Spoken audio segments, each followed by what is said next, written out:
tailored to this specific president's presidency. And that had become a huge question mark, the transparency behind KFA and hiring its coach. What do we know about how some of the other teams that have had to go home empty-handed are being received, and any financial consequences for them? Uruguay is the first that comes to mind. There has been federation turmoil and public fallout. Famously, the federation canceled the team's charter flight home, so it forced the players to come back home on commercial flights as a means of embarrassment and punishment. In Croatia, their manager left and they've hired someone new to rebuild the team. In Saudi Arabia, the Football Federation's president has resigned, and they have also acknowledged the need for sweeping changes. You know, we should also note that the U.S. men's national team did lose in the round of 16 against Belgium, but there's still a pretty significant payday that comes out of that anyway, right? Just by advancing to the round of 16, you add $15 million in performance money. And then it's a 20-80 agreement where the U.S. soccer keeps 20 and the remainder goes to the players. And I think what's worth noting and what has received a lot of headlines is that it's split equally between the men's World Cup players and the women team as well. So that kind of is an equal payday for both. Catherine Kim is an assistant editor at Politico magazine. Thank you so much. Thank you. I'm Kimberly Adams with the Marketplace Morning Report from APM, American Public Media. ServPro, independently owned and operated. Whether it's water, mold, or fire damage, they'll help you restore your home or business. ServPro is available 24/7. ServPro, helping to make it like it never even happened. Baptist Health is a proud supporter of First Coast Connect. Baptist Health, committed to building a healthier community for all of us. More info at 202-4YOU or baptistjacks.com. The North Florida TPO is dedicated to transportation planning, funding, clean fuels, and new technologies for a vibrant, resilient, and connected region. More information available at northfloridatpo.com. This is WJCT News 89.9 Jacksonville. Up next, national and local news from NPR and the WJCT News team.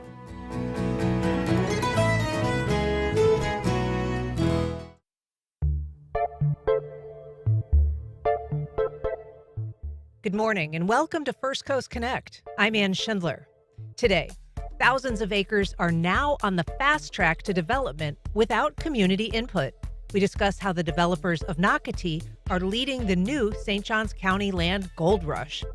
Then, a local clinical trial offers new hope for hypertension. We meet the researcher behind it to find out how it helps. And a digital trail leads from the library to the past. The curators of an expanded online newspaper archive showcase some of what it contains. Plus, a songwriter contest asks musicians to overcome obstacles by writing about them. If you'd like to join today's conversation, you can reach us on air at 904-549-2937, or you can email firstcoastconnect@wjct.org. Stick around. We'll be back right after the news. Live from NPR News in Washington, I'm Windsor Johnston. President Trump has formally notified Congress that the United States is again at war with Iran. The White House says the notice starts a new 60-day period for military action without congressional approval. With the midterms approaching, the president may face a more immediate test from voters. NPR's Franco Ordonez says much will depend on what happens next. If these new strikes actually kind of break the regime, if the Strait of Hormuz actually opens and gas prices drop down, then actually maybe the political implications could be kind of good for the president. But if fighting continues, next week and beyond that, and energy prices continue to rise, then obviously that would not be good for the president or for Republicans for that matter. That's NPR's Franco Ordonez reporting. Some abuse survivors of Jeffrey Epstein are speaking out against the nomination of Todd Blanche for Attorney General. They say the Justice Department's release of Epstein-related files exposed personal information and violated their privacy. NPR's Ava Berger reports one survivor will testify before lawmakers today. Survivors are frustrated that when the Justice Department released the files, it failed to redact some names and photos of them. It's one of the reasons they oppose Blanche's nomination to be the next U.S. Attorney General. Another is Blanche's meeting with convicted sex offender and Epstein co-conspirator Ghislaine Maxwell in 2025, which led to Maxwell being moved to a lower security prison. Survivor Danny Bensky spoke after Blanche's confirmation hearing on Wednesday. His record has shown time and time again that he's prioritizing mitigating reputational harm over protecting American victims. Bensky was 17 when she first met Epstein and will testify before lawmakers today. Ava Berger, NPR News. The American Civil Liberties Union has released a new study that documents widespread use of force among federal immigration officers. NPR's Meg Anderson reports recent fatal shootings in Texas and Maine have brought renewed scrutiny about the agency's tactics. The ACLU analyzed 1,200 incidents involving ICE officers or law enforcement working with ICE across 8 states in 2025. Nearly a third of the immigration enforcement operations they studied involved the use of force, including hundreds in which officers used rubber bullets, tasers, and chemical irritants. Noreen Shaw is one of the authors of the ACLU report. I think with use of force, you're seeing the threat of using force and actually using it become the default tool for immigration enforcement agents. In a statement, ICE told NPR it will not discuss law enforcement tactics, but that the agency is always evaluating its procedures to keep its officers safe. Meg Anderson, NPR News. This is NPR. Good morning. You're listening to WJCT News 89.9 in Jacksonville. I'm Stephen Ponson. It is now 9:04.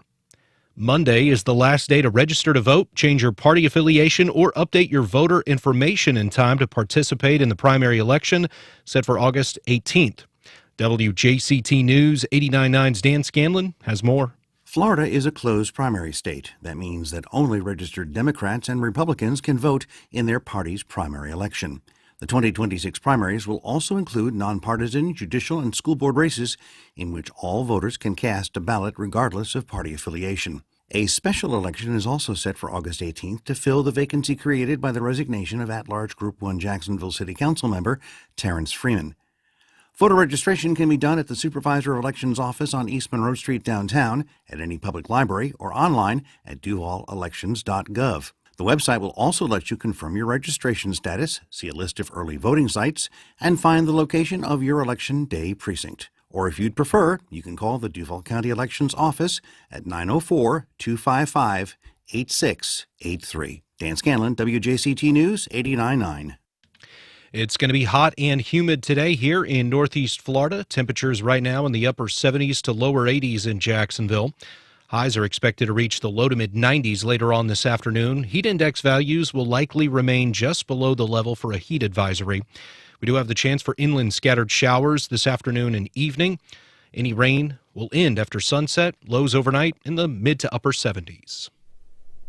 Support for NPR comes from NPR stations. Other contributors include the Wallace Foundation, an independent, nonpartisan research foundation collaborating with grantees and partners in the arts, school leadership, and youth development. More at wallacefoundation.org. This is NPR.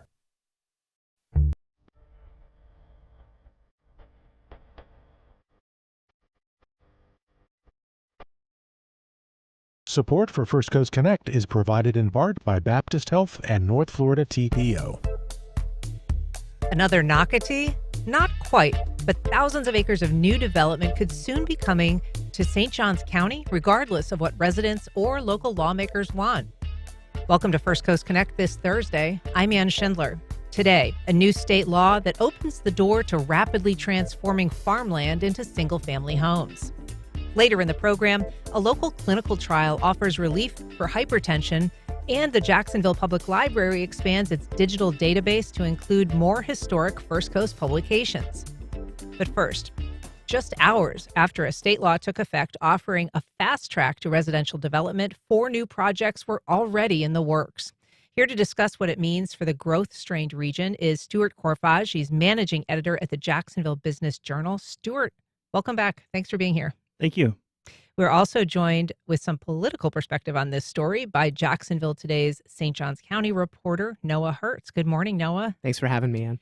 So, Stuart, I think it's fair to say that escalated quickly. This law passed, it took effect July 1, and the same day, 4 applications came in totaling 5,400 acres of new single-family home residential development. That's right. And I mean, they knew it was coming because the law was passed in the spring, so they had time to prepare. So this has not been an overnight situation. Mm-hmm. But still, surprising to see that we're just getting rolling with such enthusiasm, I guess to say. This is based on a Senate bill, as you noted, Senate Bill 686. How did that bill come to be? Well, it was created because in the development community, and not just in St. Johns County, this is obviously a state issue. A lot of communities are pushing back a little bit on some of the growth that we've seen in the last decade or so, especially, of course, right after COVID. But a lot of those developments, of course, have been in the pipeline for a long time. And so there's been some pushback from local governments about how much can be built in certain places. And obviously, if you're a developer and you have millions of dollars tied up in developable land and now you can't develop it, you're going to look for a way to get it developed. And I've been told by people in the community that development community, that this was a way for them to go to the state level, and so they can get some things accomplished without having to fight with the local governments. So this bill was approved by an overwhelming majority.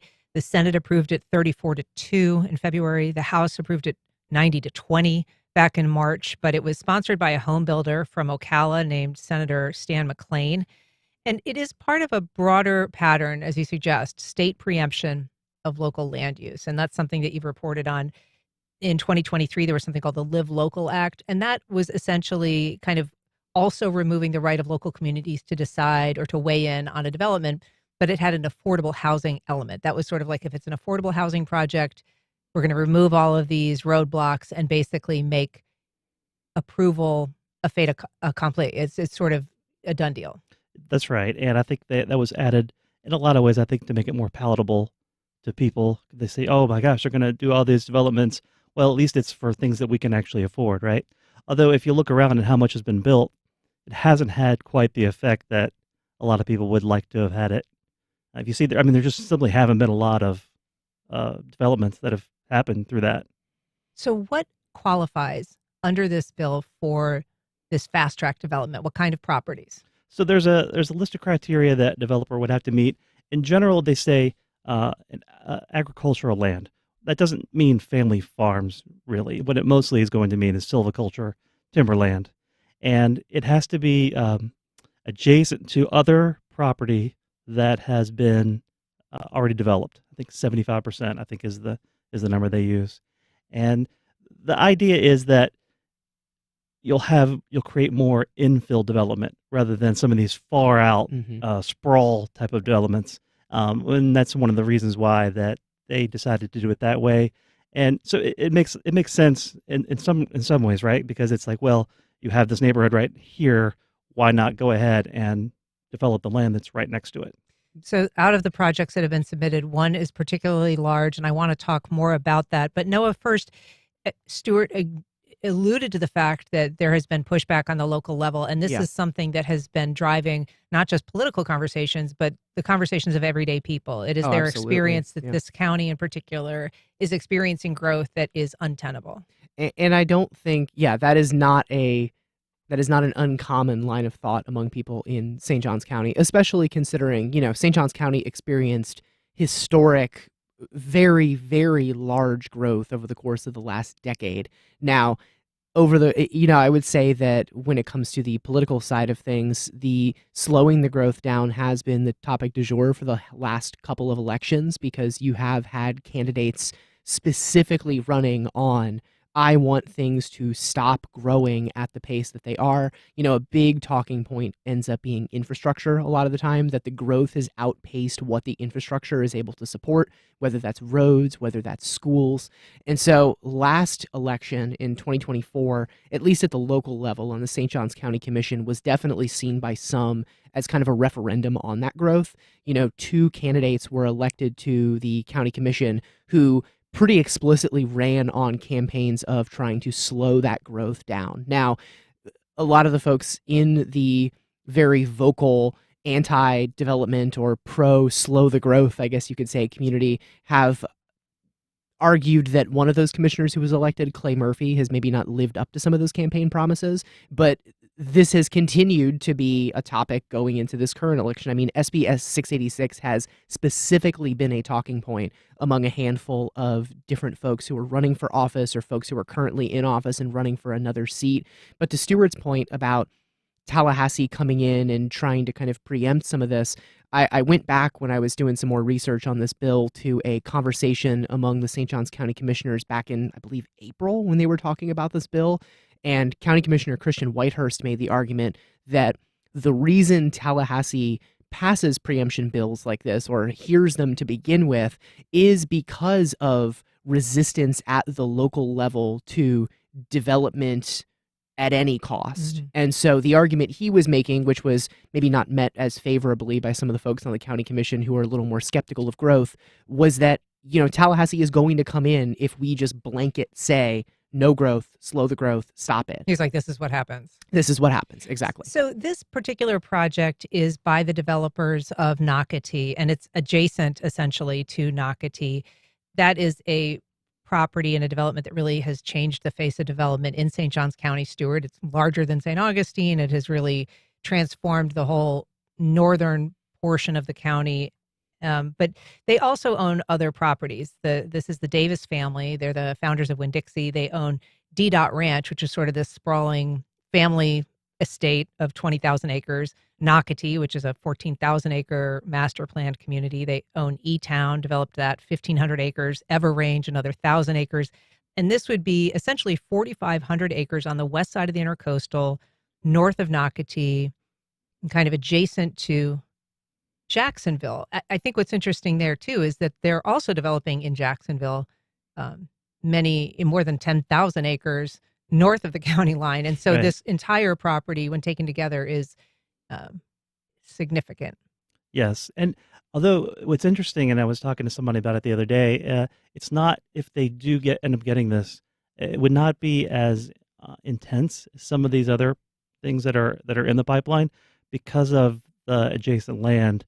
They're only going to ask for about one home per acre, and that's still potentially a lot of homes. But if you think about what could be developed in some of these other projects, some of these could be 10, 12, 13 units per acre because they're up against mixed use development land already. Yeah, one unit per acre is astronomically less dense than Nocatee currently is. Well, I mean, the impacts of one home per acre, I mean, what's interesting is that Nocatee took years to develop, and all of this back and forth between either state or county officials to say, like, this is going to be the traffic impact, this is going to be the water use impact, this is going to be the impact on schools. And in those conversations, in part to facilitate the growth, the developers of Nocatee said, well, we're going to give you land for schools. We're going to devote land to roads. We're going to help build out infrastructure for JEA to service this community. And because there is no mechanism for review with this new state law, there won't be those conversations. It's not that the developers might not provide some pledges, but there is no requirement that they do so, and there is no option that the county has if they don't provide that. That's not exactly the case. Okay. So what they're able to do is avoid some of this early processes where they go through and they apply and they go through planning and zoning board, and then they get approved through the county commission. This will not preempt concurrency. Okay, so they will still have all the requirements they would have to do before. If that impacts transportation, they'll still have to pay their proportionate fair share. Of So they'll impact still, fees. yeah, they'll still have to provide the basic infrastructure that they would have to do. That would still have to be approved as well. But I mean, in terms of the above and beyond stuff that Nocatee did, I Right, mean, they won't have to make a deal with the county, like some of you've seen over the years, especially when they're asking for a PUD, Yeah. which basically is uh, customized zoning Yeah. for a project. A little more a free planned form. use Yeah. development. So when yeah. they do that, there's some back and forth. There's some negotiation. So with this, there would not be that type of negotiation, but they would still have to meet the basic standards. So they can't just build thousands of homes and say, "All right, St. Johns County, build us some roads to get us there." So it's not the gift that you might think of. There's still a lot of things that they would still have to be able to do, and there would still be some approvals that they would still have to go through. And so in the case of, say, the water use that they're going to, they basically have already gotten a letter from JEA saying there's sufficient water. And that's kind of it, right? Yeah. I mean, so there, in terms of going above and beyond or saying we're going to do water reuse or we're going to do any kind of additional, projects that might be less intensive, like that is not something that has to be done. There's certainly no negotiation on that part, correct. They Yeah. would just have to follow what the state laws are that are already in place. Okay. And so what do we know about the timetable for approval under this law? What are you expecting to see just even going forward on this request that came in on July 1? So they have 30 days to review. So end of the month, The county the has. county will have the staff report, and then from there, that will have to go to a public hearing. So the commissioners will hear it. Now, here's the deal. They're supposed to follow the law in that it's laid out if they meet these criteria, which the county staff will evaluate that. If they meet that, then supposedly the commissioners don't have a leg to stand on if they want to deny it.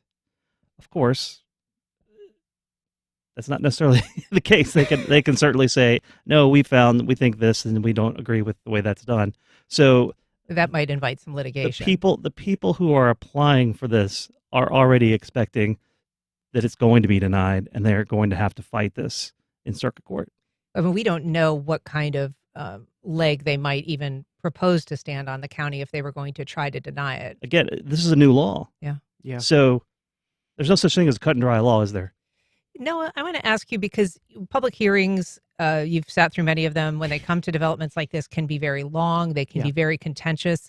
Very often they'll bring out people who are adjacent to a property that's being planned for development. But it is really only because of those kinds of hearings that county commissions become slow growth. I mean, it's literally because they're hearing from their constituency objecting to something that a lawmaker might run on that platform. And Mhm. so if the public hearing, is it meaningful in a case like this when they have a public hearing if there's nothing that the commissioners can do one way or the other? I would say so for sure. I mean, I'm not going to lie and say that public hearings are all sunshine and roses and they're all an excellent opportunity for debate back and forth between people in the community.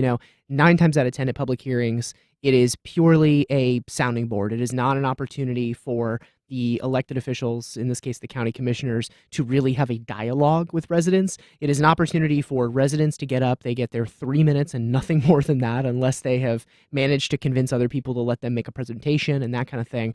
But it is an opportunity for members of the community to all kind of speak their piece for 3 minutes. Now, oftentimes that does result in county commissioners saying, we hear you, we hear these people, but also it's not uncommon for members of the county commission to say, well, the folks who come and speak during these public hearings, the 20 to 30 people who are able to make time in the middle of the day on a Tuesday afternoon when the vast majority of folks in the community are probably at work or busy otherwise, represent necessarily the entire community. So whether they have a leg to stand on or not, it will be seen by members of the community as, look, you're an elected official, you represent us, we are saying no, and then when you say no, you are not properly representing us. Now, as far as it being a new law and what leg they do have to stand on, I will say that a relatively common-ish argument over the last handful of years to say no to a development is that it goes against the local character.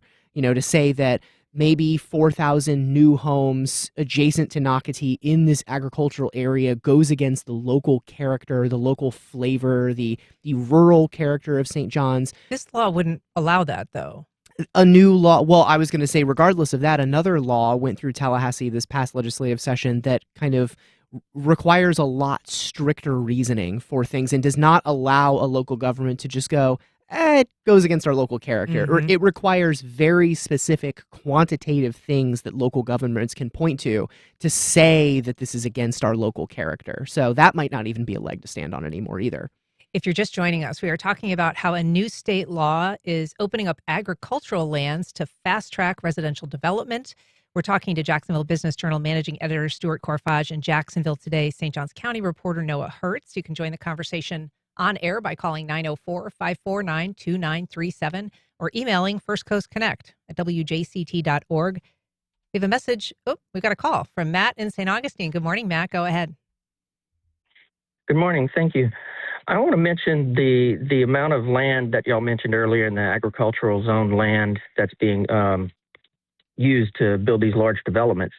These corporations aren't paying property taxes for the use that they intend that land for. They're still getting the agricultural exemptions and the low taxes with that until they actually start building houses. Even though they're going through the surveying process, the permitting, everything like that, they're still paying taxes based on agricultural land.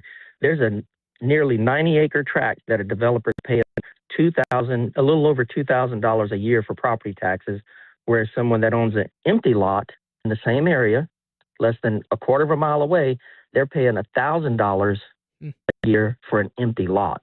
Because of the zoning as if the developer's going to do this, they need to pay and contribute. Yeah. I mean, certainly once that land is developed, that would change. But, the idea, Stuart, that this is land that is encased in surrounding development is an interesting argument when you have a single landowner like we do up in the north part of St. Johns County that we're talking about, because it's almost as if sprawl begets sprawl. You have a developer who's developing a large tract of land as a development of regional impact, and then there's this carve-out that isn't developed, and because of their development, they now have an access that they wouldn't have otherwise had to develop that. But when the county is developing land, what is an agricultural land or what remains off the development banks is a consideration. That's true. I mean, it has happened, and that's why. That's kind of why this is all happening, right? I mean, growth begets growth. I think the idea, and I didn't cover the debating on this bill when it first came through in Tallahassee, but I would imagine one thing that would make it more palatable is the fact that it's not granting someone the access to go out and build some giant new development where there's nothing around it. I think that's what everyone wants to avoid. Right. We've got a call from Daryl in St. Augustine. Good morning, Daryl. Go ahead. Hey, good morning, Ann. Well, I mean, there's been quite a pushback towards the massive development in the community, and I'm going, well, you're a little bit late. We've been sending the same people to Tallahassee and the same people in the county commission for 30 years now, and they've all been develop, and now suddenly it's like, oh, we want to stop the development. Well, you can't expect that to happen if you keep voting for the same people and the same party that's doing the same thing. They've been doing it for 40 years. Daryl, thanks for your thoughts. We have a call from Tim in Orange Park. Good morning, Tim. Go ahead. Yes, good morning. I just wanted to say that I used to drive tractor trailers for Winn-Dixie back in the 2005, I think it was, 2004. And when they filed for Chapter 11, they took all our stock if you weren't invested. I lost quite a bit of money, and everybody that I know that worked for Winn-Dixie lost a ton of money through their stock. And I just think that it's horrible that they invested all that money in Nocatee, took all our dough. That's all I wanted to say. Thank you. Tim, thanks for your thoughts. So, Noah, what are you going to be watching for? I mean, this is something, as Stuart said, has a pretty short timeline. There's 30 days for the county to make their assessment, and then, perhaps an opportunity for some kind of public input. I think a very, I can't stop thinking about the upcoming elections. The upcoming primary election is so tinged by these conversations about growth. And to our caller Daryl's point about sending the same people to Tallahassee or to the county commission, I think there is this discussion around this specific bill does represent kind of a reckoning in some sense. I mean, I was double checking the vote history. All of St. Johns County's lawmakers voted in favor of this bill in Tallahassee. I'm not necessarily sure whether that specific bill is going to lead to pushback against some of those folks, but I certainly know that on the campaign trail, they're going to be talking about it.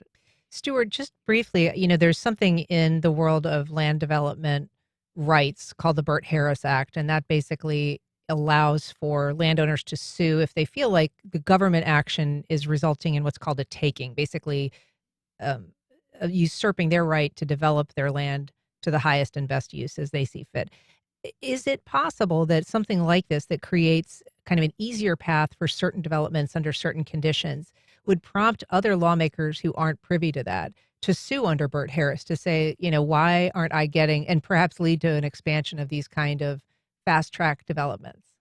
Well, I mean, that's certainly possible with the interests being what they are. There's a lot of money to be made in developing this land. There is as expensive as property is in St. Johns County, it's still a very attractive place to draw people. And obviously, if you have huge tracts of land, you're going to want to do what you can to get this developed. And I know I've talked to some other people in the development community, and they're like, people are watching to see what happens with these initial applications. And if they are successful, there's certainly going to be more coming up.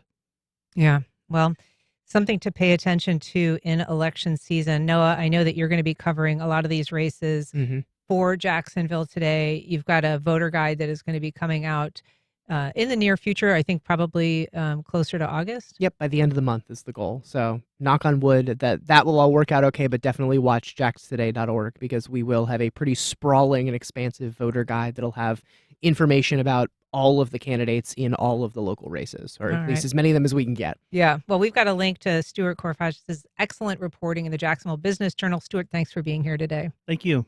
And Noah, thanks for being here today, St. Johns County's beat reporter for Jacksonville Today. Thanks a lot. All right. Up next, a local clinical trial offers new hope for hypertension. We meet the researcher behind it to find out how you could get involved.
Welcome back. A new drug for high blood pressure could make treatment far easier for patients. And its final pre-trial release its final trial before release is happening here on the First Coast. Here to tell us about it, we are joined by Dr. Mitchell Rothstein. He's principal investigator for Encore Research Group. Dr. Rothstein, thanks for being back on the program. Well, thanks, Anna. It's a pleasure to be here. It's great to have you. And so this is a phase 3 clinical trial.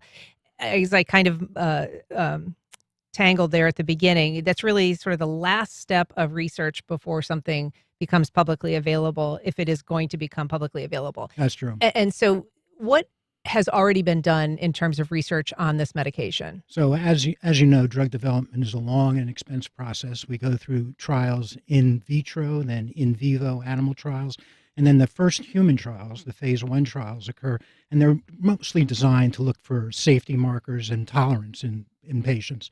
Phase 2 trials are, we call them proof of concept trials. We're looking at the pharmacodynamics of the drugs, whether they do what they're supposed to do in the human body. And once we prove that the drugs are safe and the drugs are doing what they're anticipated to do, we go into the larger clinical trials to look for clinical effects in large groups of patients and whether or not there's signals, safety signals that are coming out that the drugs that we hadn't anticipated and might prevent the drugs from coming to marketplace. So this particular drug is a drug looking at the treatment of hypertension in patients that are already on at least 2 medications and not achieving adequate blood pressure control. It's been trialed in about 1,000 patients through phase 1 and phase 2 trials. There's been no significant safety markers identified, and it seems to do, at least conceptually, what the drug was designed to do. Yeah. And so people who are looking to participate in something like this, what kind of reassurance can you give them in terms of their relative risk or safety when it gets to a phase 3? Are you pretty comfortable with the fact that it's been tested and at least weeded out some of the more obvious hazards? That's exactly right. Nobody can tell for sure what all the hazards of any new product is going to be 20 or 30 years from now. But from our experience in the past, we know that with a certain number of patients participating in a trial over a certain number of time, we're very confident that we will at least identify any significant medical problems, safety issues that develop. And all these trials are designed to be stopped and reevaluated if there's any signals of safety coming out during the trial itself. So for this trial, for example, is designed to run for anywhere from about 2.5 to 5 years. Wow. Over that period of time, there's actually a committee that's designed to look at all the data from all the sites and all the patients that are involved and monitor for safety signals. And if there are safety signals coming out, then the trials are stopped, reevaluated as to whether or not they should continue. So let's talk a little bit about hypertension. It can lead to all kinds of, lifestyle impacts. It can be, it can be fatal ultimately. And so treating it is pretty important. Currently, a lot of people treat hypertension or high blood pressure with medication on a more regular, even daily basis. What does this medication allow for, and why would it possibly be helpful for people trying to maintain treatment? Well, it's a great question. I want to just step back a little bit on kind of the introduction of hypertension. It's not only a significant medical issue in the United States, it's the leading cause of death in the United States is still cardiovascular disease. We know that about 45% of adults suffer from hypertension.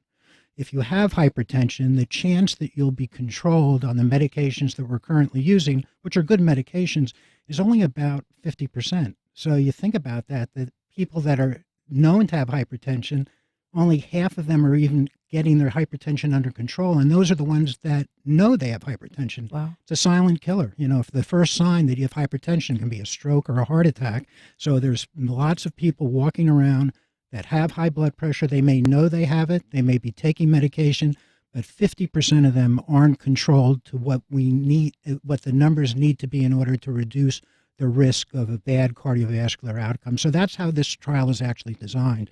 It's designed to look for outcomes, and the outcomes are a combined outcome set point. So those include things like cardiovascular death, strokes, and heart attacks. And when enough people have those events, we're looking at whether or not this medication will delay the time to those events occurring compared to a control group, or will reduce the number and will reduce the total number of events as well. So this particular medication works in a completely different manner than any of the other medications out for high blood pressure. All other medications we're looking kind of at the end organs. So we're looking at blocking blood vessels from constricting.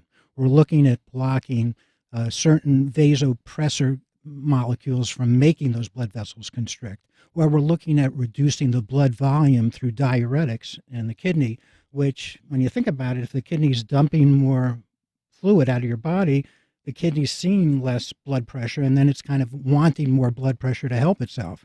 So this medicine works very upstream, and it actually silences the gene, it silences the messenger RNA that produces the most vasoactive compound in our body called angiotensin II. So the liver makes a product called angiotensinogen. Angiotensinogen is always produced by the liver. It is converted to angiotensin 1 by an enzyme called renin released from the kidney. Angiotensin 1 goes through your lungs and it's converted to angiotensin 2, which then does a lot of things to to raise your blood pressure. It leads to the release of aldosterone from your adrenal gland. It leads to reabsorption of sodium and potassium from your kidney, increasing your blood volume, and it directly constricts your blood vessels, as well as releasing from your pituitary gland a compound called the antidiuretic hormone, which also leads to a higher blood volume. Well, and that's deep science, but I mean, just kind of more superficial. Do people who participate in this study need to get off the meds that they're currently on? No. So we're looking for patients that are on at least 2 medications, one of which is a diuretic, and the other can be in another class, and still have poor blood pressure control defined as a systolic blood pressure of over 140 but less than 180. And then this medication is added to it. And what it does is it stops that generation of that angiotensinogen by the liver, which leads to that long cascade I just went through. And so if people, I mean, this is a nationwide study, but you're actually looking for some people on the First Coast still to fill this pot of participants. So if people are interested in finding out more, or if they're interested in participating, what do they do? So the easiest thing is to call our line at 904-730-0166. They can also look for us online at encoredocs.com. Tell them that they're interested in participating in the hypertension trial, and we'll get them fixed up. Well, it sounds like a fascinating bit of research and obviously very promising for people with hypertension. So I appreciate you coming on to tell us about it. Dr. Rothstein, thank you for being here. Thank you. All right. Up next, a digital trail that leads from the library to the past.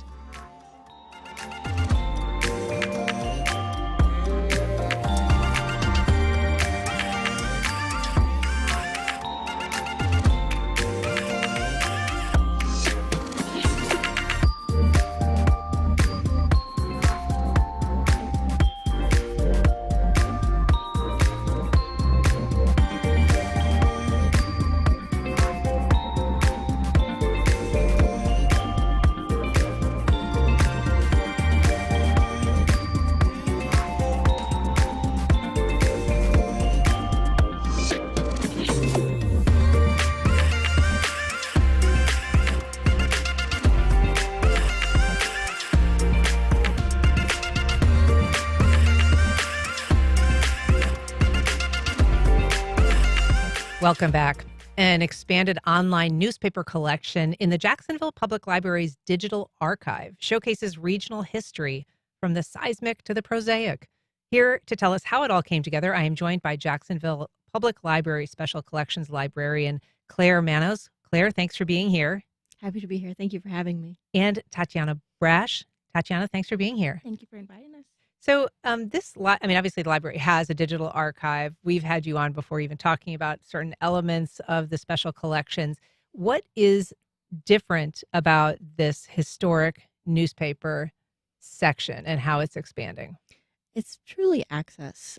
We have always had the Florida Times Union newspaper available to patrons through microfilm, but this is a searchable database, just like Google. You can Google family names, look up obituaries, look up historic Jacksonville events, research your neighborhood, all sorts of things.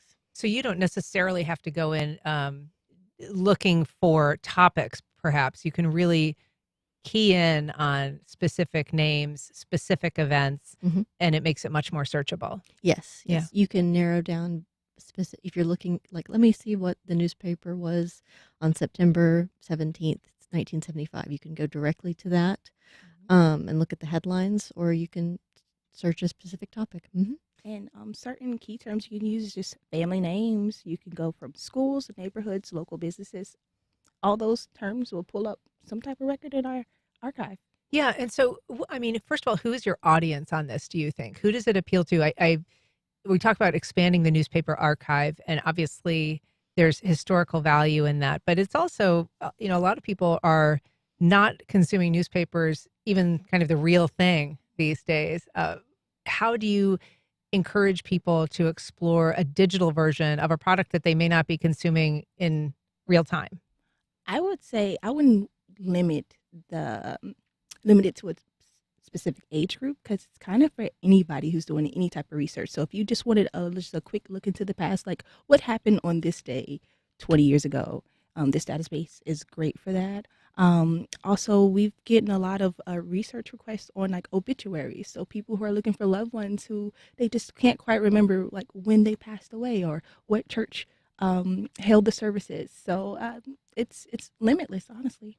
There are a lot of momentous events in Jacksonville's history, obviously, but one thing that is kind of fun about going through old newspapers is this, recognition of things that are familiar and also very different. I mean, from the ads to the size of the publication. I mean, a lot of these papers, to the extent that they still exist, have shrunk a lot. And, going through the original versions, you see, pages upon pages of community news and pages upon pages of, metro news. So it is a eye-opening, I think, just to look back at how things are different. Certainly.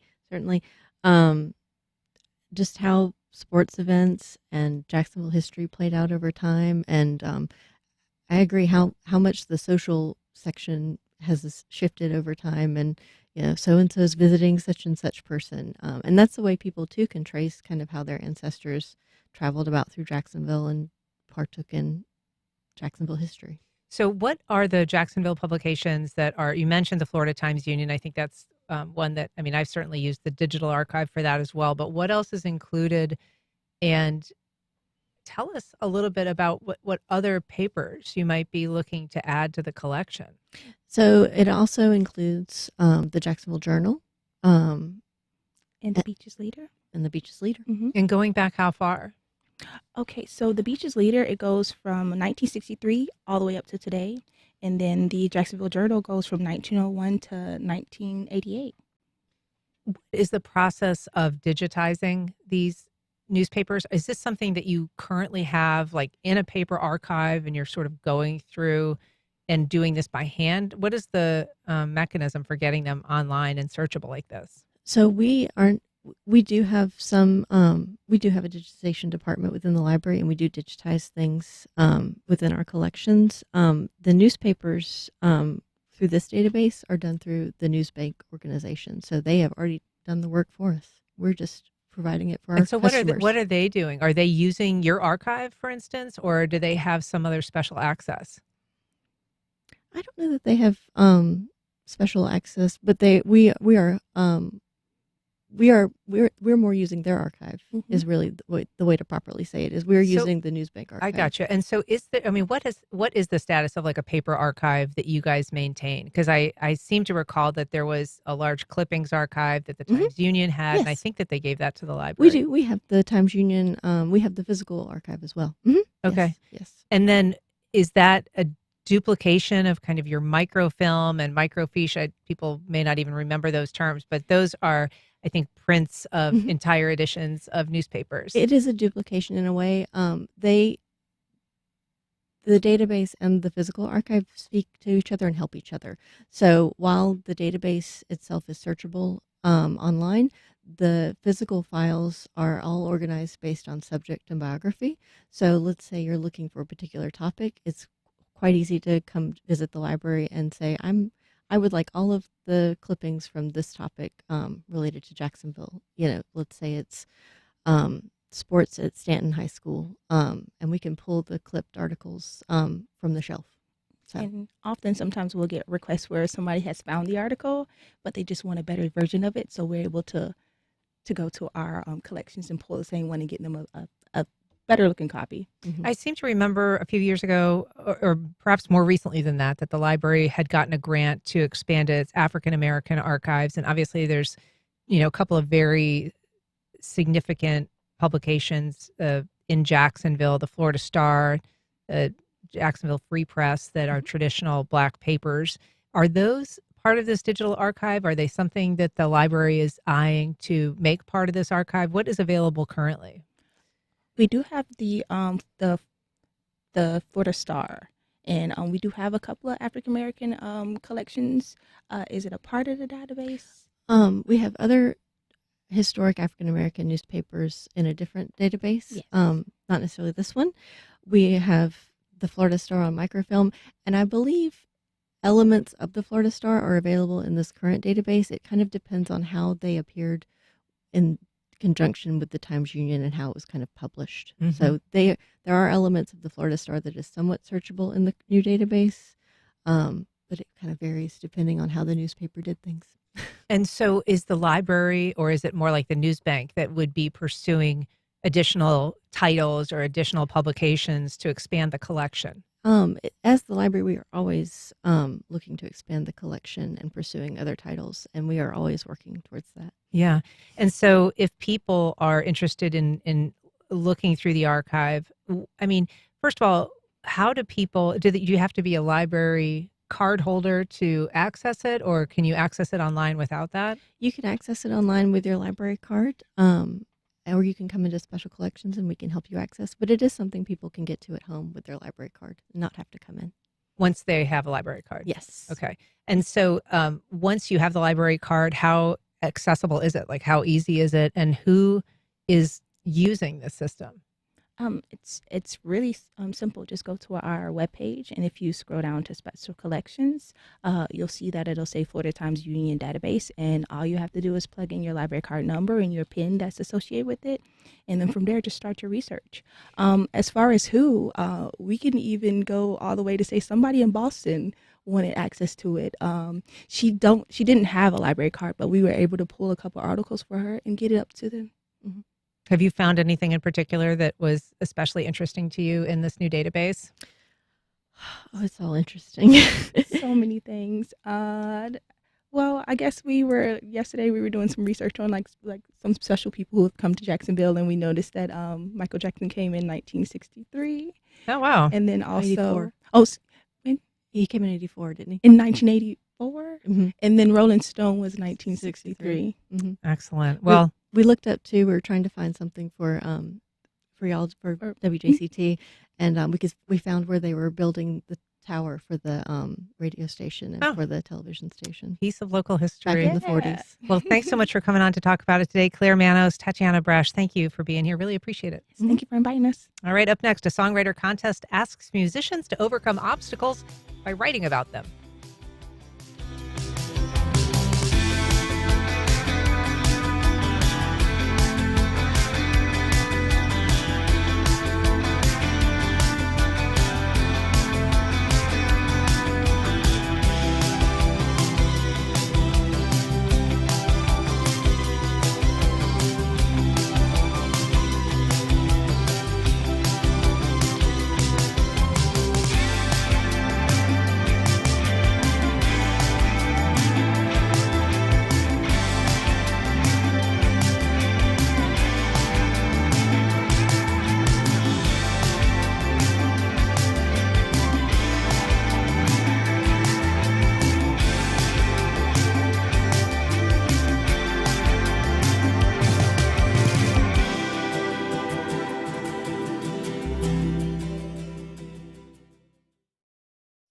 Congaree & Pen, dedicated to agriculture and culinary endeavors, offering field-to-fork dining and outdoor experiences on over 300 acres. Sip, dine, explore. Information at congareeandpen.com.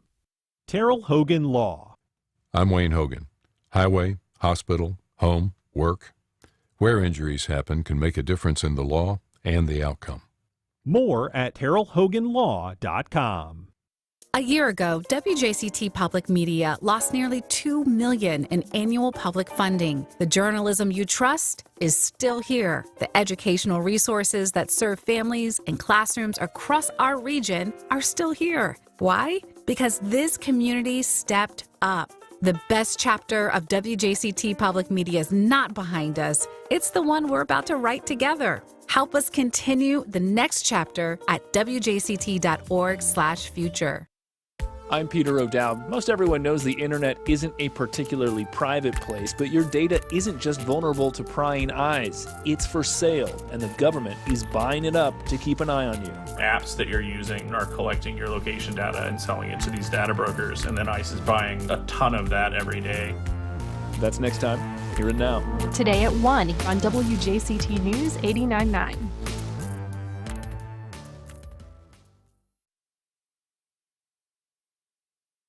Israel is ramping up pressure on Hamas and expanding command of Gaza, with plans to control 70% of the enclave. It has revoked permissions from dozens of aid groups operating in Gaza. Now, the United Nations says aid is also being intercepted by Hamas. An update on the humanitarian crisis in Gaza next time on 1A. Today starting at 10 on WJCT News 89.9.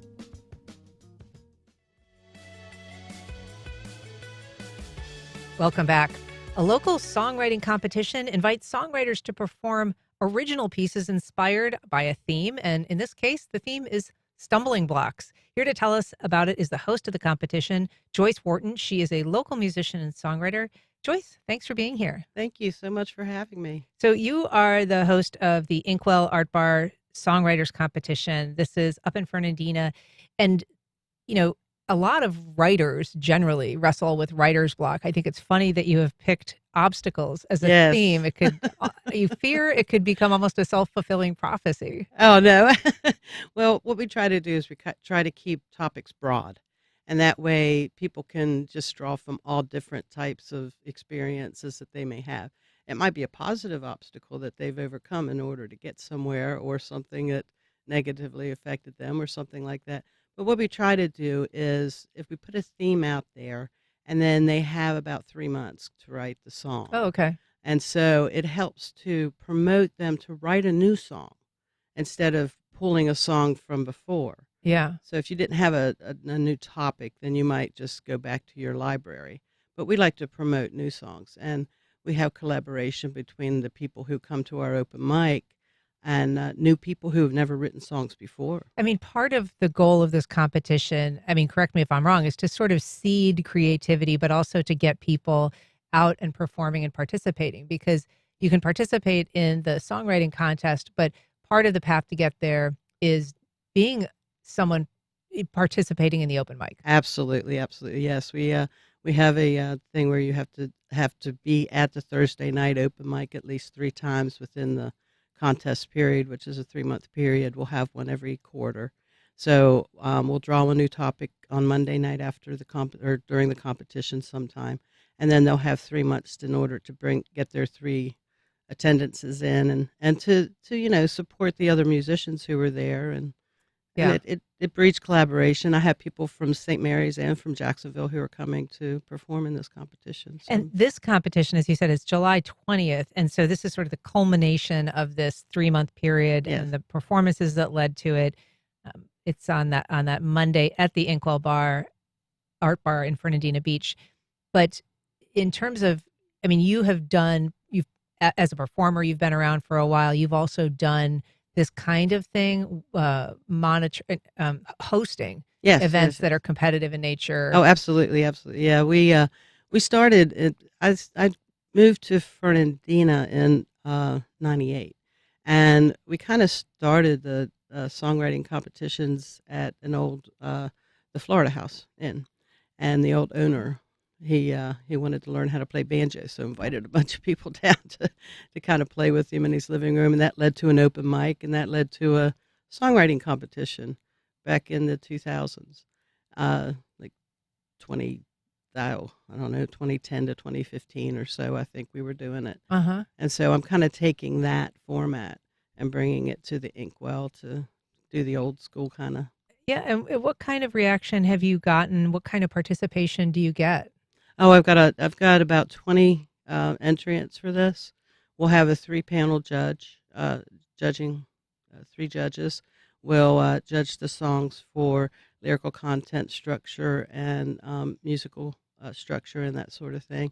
And kind of like a tiny desk competition for the Northeast Florida and Southeast Georgia area. Absolutely, yeah. We invite everybody to come. all ages. We have young people. We have older people. We have people who've never written a song before get together with other musicians that are there, and it's very exciting. I'm really looking forward to it. As a performer and somebody who's done this for a while, tell us a little bit just about what it is to be kind of a workaday musician. These are people who are performing regularly, often in their communities, but it's not necessarily something that always comes with a high profile, certainly doesn't necessarily come with a lot of financial resources. Exactly. And you're doing a lot of it yourself. What kind of keeps that passion going? What keeps musicians in the game when they're, it can be a little bit like a grind The sometimes. obstacles. Yeah, the obstacles. Yeah. That's right. Well, it's our love and passion for the art itself, and also music is such a healing and such it's such a giving thing. It really brings joy and peace to people who might be stumbling through the day themselves. And it's just every musician I ever talk to, it's a lot has to do with giving to the audience and being able to take them to a place where they can just forget about stuff for a while, remember a good time or remember a good memory, or be able to relate to a song that we've written or something like that to help them get through their day. And that's really what a lot of musicians are out there doing it for. Well, I think it's great, Joyce. You also do a lot of volunteer work with hospice and the Council on Aging, and so bringing that to the community is also, I think, a real gift that you bring. But this is the songwriter competition at the Inkwell Art Bar in Fernandina Beach. We've got a link where participants can find out more information. Joyce Wharton, wonderful. Thanks so much for being here. Really appreciate it. Thank you so much. We do too. All And right. We'll see you Monday night. All right. Thanks for listening. Anybody who called or emailed, you are welcome to send suggestions or ideas for future topics. You can email First Coast Connect at wjct.org. Please join us tomorrow when we discuss all the week's headlines, including a local death that was one of 3 involving ICE agents this week. I'm Ann Schindler. You've been listening to First Coast Connect on WJCT News 89.9.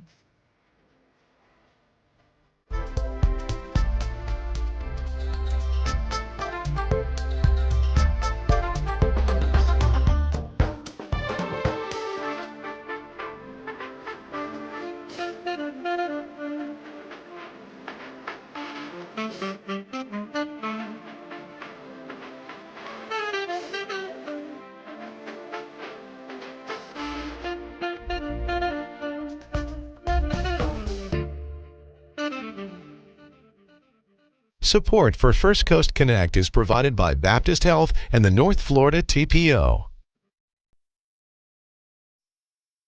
Baptist Health is a proud supporter of First Coast Connect. Baptist Health, committed to building a healthier community for all of us. More info at 202-4YOU or baptistjacks.com.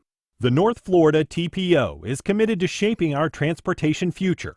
We're focused on planning, funding, clean fuels, and new technologies for a vibrant, connected community. Learn more at northfloridatpo.com. Discover new and classic music every Saturday night starting at 8 with Mr. LP